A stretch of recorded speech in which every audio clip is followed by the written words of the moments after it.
Joe Brown. The plaintiff says he took his diving gear to the defendant's shop for service and it was stolen. He said the defendant promised he'd replace the equipment but never did. Let's get back to the case. Just what is your relationship with this business? I don't have one currently at all, and haven't had one since right after Thanksgiving 2007. Let me see what you have to back that up. Here's the sale of the business from the owner to the new owners, and then this was the all the registration work with the state. And I felt it was my duty as the manager to make sure that he got his gear back. I told him I'd give it to him, and then when the store was burglarized, I gave him the brand new equipment that you see there. And then one of his the regulator that he got from my house was actually not his. It was one that was just like his, but it wasn't his because it was stolen. When did this burglary occur? Thanksgiving Day, 2007.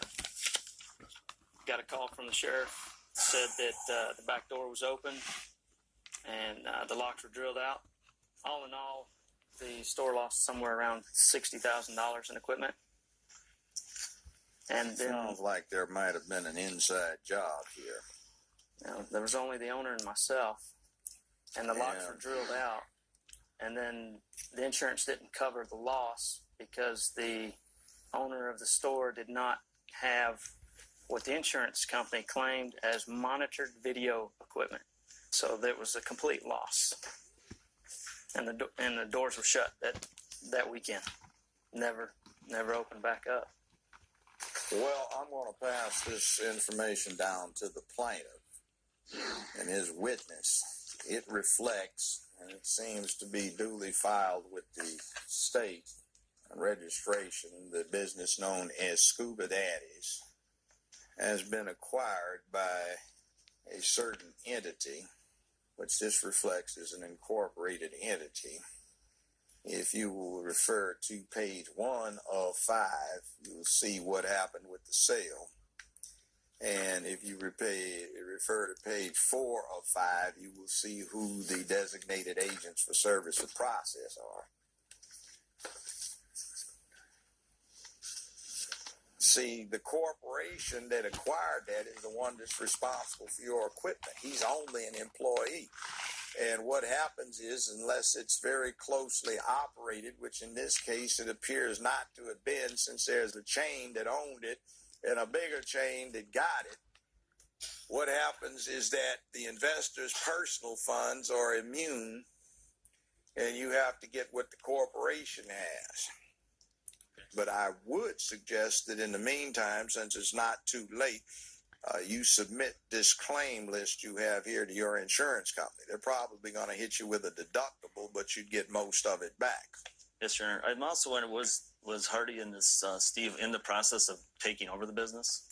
No. If you, I'm giving you a copy. If you read all of that, you will find that that incorporated entity made the full acquisition of the property interest in the business and the facilities. I can tell you this, as the money that he's talking about that me and my other friend there put in was lost when the store shut down. We did put in money. We did invest in it. We didn't get any ownership, which we thought we were going to. But that's all current information.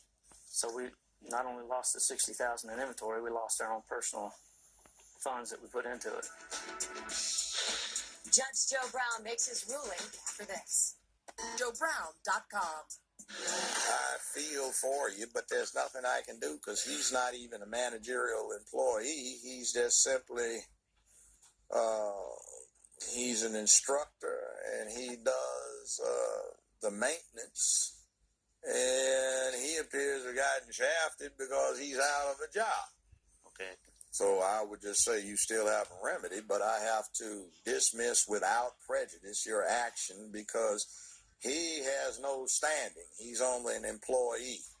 But you file with your insurance company and under homeowners. Read your policy. I think you'll find that covered. All right. This courtroom is now in recess. Well, diving deeper into this case, the water became hazy when it came time to figure out who owned the shop. It's not the defendant. He is not liable. Case dismissed. We'll be right back. Next on Judge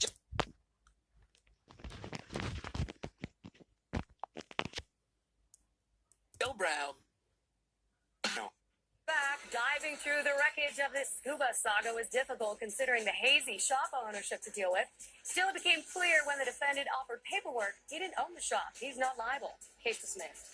For more information on future cases, check out our website at judgejoebrown.com.